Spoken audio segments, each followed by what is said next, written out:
या एक पैराग्राफ लिखना होता था तो हमारे वरिष्ठ पत्रकार को सोचना पड़ता था, सोचने तो अपने लेखनी से।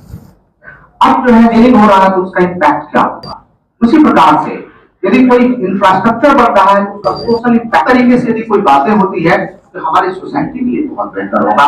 और हमारे विशिष्ट राष्ट्रीय प्रेस दिवस के अवसर पर मैं इस हॉल में उपस्थित सभी प्रेस मीडिया को मैं धन्यवाद देने के लिए मैं बधाई देता हूँ, शुभकामनाएं देता हूँ और उन्हें यहाँ आने के लिए मैं धन्यवाद देता हूँ। आज के दिवस पर आयोजित कार्यक्रम में उपस्थित हमारे साहब अधिकारीगण एवं सबसे खास जिनके लिए ये दिवस और जिनको सेलिब्रेट कर रहे हैं समस्त प्रेस मीडिया निश्चित रूप से मीडिया हमारी चौथा स्तंभ है, हमारे इस लोकतंत्र का चौथा स्तंभ है। और 3 स्तंभ वो है जो इसको रन करा रहे हैं, लेजिस्लेचर है, एग्जीक्यूटिव है और जुडिशियरी उनको ओवरसी कर रही है और हमारे प्रेस एवं मीडिया भी इसको ओवरसी कर रही है। निश्चित रूप से सरकार की हजारों योजनाएं चलती हैं, ग्राउंड लेवल पे हमारे कर्मी काम करते हैं और सरकार का करोड़ों रुपया इसमें सरकार का जो कर्मियों के वेतन में है, लोगों को लाभ पहुंचाने में है, व्यय होता है। और निश्चित रूप से इसमें प्रेस और मीडिया का काफी योगदान रहता है। कहीं हम चूक रहे हैं, कहीं हमारे कर्मी से कोई मिस हो रहा है तो निश्चित रूप से वो सारे इंफॉर्मेशन आपके माध्यम से आते हैं। और निश्चित रूप से हमारे प्रेस और मीडिया के बंधुओं चाहे धूप हो, बाढ़ हो, बुखार हो, भूकंप हो या कहीं किसी प्रकार का किसी आपदा हो, कोई बात हो, तो आप अपनी जान की परवाह किए बिना आप जगह पे जाते हैं, कवरेज करते हैं, आप अपने फीडबैक देते हैं। कई बार हम नहीं पहुंच पाते हैं लेकिन पहले आप वहां पहुंचे होते हैं, उसमें आपका लोकल कई इंफॉर्मेशन पे पकड़ सकती है तो उससे हमको काफी सहयोग मिलता है। और सही हमारे डीपीआर साहब ने कहा कि मैं कई इंफॉर्मेशन को बनाता हूँ, बड़ा यूजफुल होगा, आप नहीं हो कि ये इनके लिए बड़ी खबर हो जाएगी, तो मैं प्रयास करता हूँ। मैं मानता हूं कि जिला हमारा एक यूनिट है, हम और आप अलग नहीं है। हम और आप सभी लोग काम कर रहे हैं यहाँ की जनता के कल्याण के लिए। माध्यम अलग अलग है, सरकार योजना बना रही है, हम एग्जीक्यूट कर रहे हैं, जुडिशियरी उसको ओवरसी कर रही है, कहीं कोई दिक्कत तो नहीं है, किसी को कोई लाभ मिला कि नहीं मिला। और आप हमें फीडबैक दे रहे हैं कि साहब कि यहाँ आपके यहाँ दिक्कत है, तो हम सभी एक यूनिट के रूप में काम कर रहे हैं, अलग नहीं है।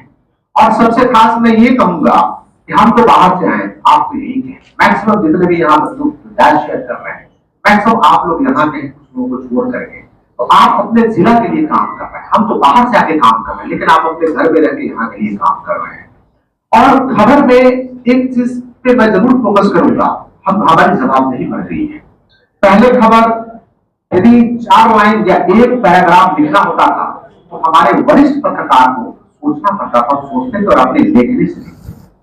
अब जो है जमाना बदल गया है, अब हम बोल देते हैं कि तरह खबर बना के भेजो, फिर हम उसको एडिट करते हैं और फिर हम डालते हैं। लेकिन खबर में खासकर प्रिंट में मैं ये कहूंगा, प्रिंट में इलेक्ट्रॉनिक में, प्रिंट में ये कहूंगा कि खबर में लिखने का महत्व बहुत ज्यादा है। और अभी भी प्रिंट ने और इलेक्ट्रॉनिक ने इतनी प्रामाणिकता अभी तक बनाया है लोगों के बीच में कि यदि कोई खबर चलती है तो लोग मानते हैं कि सही है। तो हमारी जवाबदेही इस बीच में बहुत ज्यादा बढ़ जाता है। तो हमारे एक एक लाइन का बहुत महत्व होता है कि हम उस लाइन को क्या लिख रहे हैं। और एक चीज पे मैं कहूंगा, पता नहीं हिंदुस्तान में इस पे हम लोग फोकस कर पा रहे हैं कि नहीं कर पा रहे हैं। आप देख रहे होंगे जब एनवायरमेंट की स्थिति खराब होने लगी तो एनवायरमेंट इम्पैक्ट असेसमेंट होने लगा, इंडस्ट्री लग रही है उसका इम्पैक्ट हमारे एनवायरमेंट पे क्या होगा।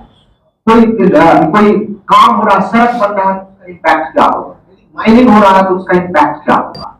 उसी प्रकार से यदि कोई इंफ्रास्ट्रक्चर बन रहा है तो उसका सोशल इम्पैक्ट असेसमेंट होता है। इसी प्रकार से मैं प्रपोज करूं कि खबर इम्पैक्ट असेसमेंट भी होना चाहिए, न्यूज इम्पैक्ट असेसमेंट। वो जो 4 लाइन आपने लिखा उसका सोसाइटी पे क्या असर पड़ेगा, हम पे क्या असर पड़ रहा है। हमें इस तरीके की पत्रकारिता होनी चाहिए। मैं प्रपोज कर रहा हूं कि जिसमें हमको लगे कि ये खबर को हमारा बच्चा पढ़ सकता है कि नहीं। यदि इस खबर को 8 साल का बच्चा पढ़ेगा तो उसके दिमाग में क्या असर पड़ेगा। यदि इस खबर को हमारी महिलाएं पढ़ेंगी, हमारी माताएं पढ़ेंगी, बहनें पढ़ेंगे, तो उसके ऊपर क्या इम्पैक्ट पड़ेगा। यदि इस खबर को कोई हमारे बुजुर्ग पढ़ रहे हैं तो उस पर क्या इम्पैक्ट पड़ेगा। हमें लगता है कि जिस दिन हम इस रूप में आने लगे कि हमारी खबर का क्या इम्पैक्ट है, तो समझिए कि हम अपने जो हमारा जितना प्रिंस है, हम अपने जो हमारा मूल दायित्व है उसको निभाने में सफल होंगे। एक छोटी सी, जैसे कि आजकल खास करके जो इलेक्ट्रॉनिक मीडिया में खबर जो सबसे तेज, सबसे आगे या तुरंत बड़ी, इस तरीके से कई तरह की खबरें हैं, लेकिन कोई इंफॉर्मेशन खबर नहीं है। इंफॉर्मेशन का इम्पैक्ट क्या होगा आप देखिए। कुछ हाल दिनों में हमने देखा एक फेस्टिवल के समय में एक फोटो वायरल हुआ, वो खबर नहीं है, उसका क्या इम्पैक्ट पड़ेगा देखना है कि सोसाइटी में उस फोटो को कोई देख रहा है, उसका क्या इम्पैक्ट पड़ेगा, उससे हमारा समाज कैसे बिखरेगा या हमारा समाज पे क्या इम्पैक्ट पड़ेगा। ये फोटो बाहर जाएगी भागलपुर से, तो भागलपुर के बाहर के लोग भागलपुर के बारे में क्या सोचेंगे। हमें इन बिंदुओं पर विचार करना चाहिए और हमारा, आप देखिए, जनता की आवाज हम तक पहुंचाइए, क्योंकि आप हमारे साथ हैं, आप हमसे अलग अलग नहीं है, सिर्फ प्रेस है हमारे साथ है, यहाँ के लोग मिले काम कर रहे हैं, उनकी आवाज हम तक पहुंचाइए, उनकी कोई हम सेवा कर सकते हैं जनता को, वो हमें आप पहुंचाइए कि साहब यहाँ कभी रह गई है। हमारा पूरा एडमिनिस्ट्रेशन का ट्रांसपेरेंट है और सारे अधिकारी लगे रहते हैं जिनका काम करने के लिए, वो हम करेंगे। लेकिन एक चीज पे विचार करने की आवश्यकता है और मैं खास करके यंगस्टर से अनुरोध करूंगा, क्योंकि यंगस्टर बहुत सारे आए हैं, उन्हें अपने जो सीनियर जर्नलिस्ट हैं उनसे सीखने की जरूरत है। मैं सीनियर जर्नलिस्ट से अनुरोध करूंगा इन लोगों का ट्रेनिंग प्रोग्राम कराएं, ट्रेनिंग प्रोग्राम में कि क्या करना है क्या नहीं करना है। अभी यूपीएससी का एग्जाम लिखते थे तो उसमें एक जरूर कहा जाता है क्या नहीं पढ़ना है वो ज्यादा इंपॉर्टेंट है क्या पढ़ने से। ठीक वही उसी प्रकार से क्या नहीं लिखना है वो ज्यादा इंपॉर्टेंट है लिखने से, क्योंकि एक बार कलम कहीं चल गई तो वो कलम हजारों और लाखों लोगों की मानसिकता पे प्रिंट छोड़ जाता है। तो उस प्रिंट को हम बहुत सोच समझ के करें ताकि कल होगा कि कोई उंगली नहीं उठाए, अरे ये तो ऐसा ही है, अरे ये छोड़ो, इसको केस को नहीं पढ़ना है, ऐसे दिखता है। कालांतर में सभी लोगों ने देख रहे होंगे कि कुछ जो अखबार है, मैं बिना किसी को फेवरेटिज्म करते हुए एक दो अखबार का मैं नाम लूंगा। द हिंदू अखबार है, द हिंदू एक न्यूज़पेपर इंग्लिश मीडियम में छपता है। यूपीएससी प्रिपरेशन करने वाले और इंडियन एक्सप्रेस भी मैक्सिमम लोग उस दो अखबार को जरूर लेते हैं क्योंकि उनकी प्रमाणिकता है। तो हम लोग उस स्तर पे, निश्चित रूप से हिंदी माध्यम के काफी अखबार हैं जिनकी बहुत मान्यता है, लेकिन हम लोग उस दर्जे पे अपने आप को इवॉल्व करें ताकि यदि खबर लिख गई तो लोग समझें कि नो ये फाइनल है। हम लोग उस, और पहले होता था, अभी भी हो रहा है कि कहीं कोई बात आई, कोई इंफॉर्मेशन आया, इंफॉर्मेशन पे एक व्यक्ति का पक्ष है, दूसरा पक्ष है, सामाजिक पक्ष है उसका, और उसका क्या इम्पैक्ट होगा। जो हमारे सीनियर जर्नलिस्ट हैं करते भी है कि क्या इम्पैक्ट होगा, प्लस एडमिनिस्ट्रेशन का पक्ष है या गवर्नमेंट का कोई पक्ष है, सबको डाल करके जो समालोचना होते हैं, एक आलोचना होता है, समालोचना होता है। समालोचना मींस क्यूमुलेटिव, और हम लास्ट में कंक्लूजन देते हैं। तो समालोचनात्मक तरीके से यदि कोई बातें होती है तो हमारी सोसाइटी के लिए बहुत बेहतर होगा और हमारे एडमिनिस्ट्रेशन के लोगों की भी आंखें खुलेगी कि नहीं हमें ऐसे ऐसे करना है। तो ये मैं जरूर आप लोग सभी लोगों से अनुरोध करूंगा। दूसरा कि निश्चित रूप से जब कोई भी खबर है तो खबर हमारा ट्रांसपेरेंट, खबर में ये कभी नहीं लगे कि इंटेंट इनका क्या है, छह चीजें समझ में आ जाती है। हम सभी लोग कालांतर में बड़े होते जा रहे हैं। आज से 10 साल पहले जो ओपिनियन था हमारा कुछ चीजों के बारे में अलग था, आज हमारा ओपिनियन बदलता जा रहा है। तो कभी ऐसा नहीं हो कोई किसी के बारे में कोई अलग ओपिनियन क्रिएट हो कि नहीं ये तो ऐसा है, ये तो ऐसा है, ये कुछ चीजें नहीं हो।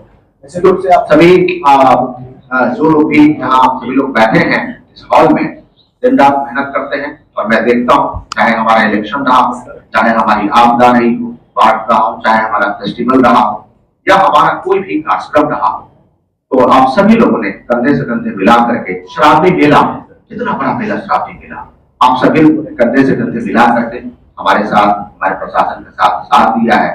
मैं तहे दिल से सभी लोगों को शुक्रिया अदा करता हूँ, धन्यवाद देता हूँ कि आप सभी लोग हमारे साथ रहे हैं और हमें सहयोग किया है।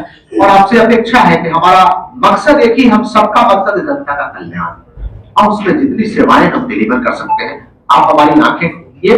जहां कहीं भी हमें लगता है कि यह हमारा पार्ट त्रुटिपूर्ण है आप हमें बताइए, हम उसको दुरुस्त करने का प्रयास करेंगे, हम उसको मजबूत करेंगे और आप सभी को पुनः इस अवसर पर शुभकामनाएं बधाई देता हूं।